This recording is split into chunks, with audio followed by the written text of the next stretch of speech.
General, there's still one unanswered question since the incident between Pakistan and India, and that is whether or not Pakistan downed an Indian jet, or in fact more than that.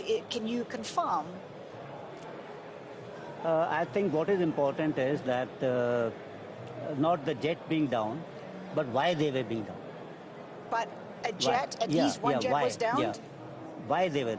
So the good part is that we are able to understand the tactical mistake which we made, remedy it, rectify it, and then implement it again after 2 days, and flew all our jets, again targeting at long range, which I said.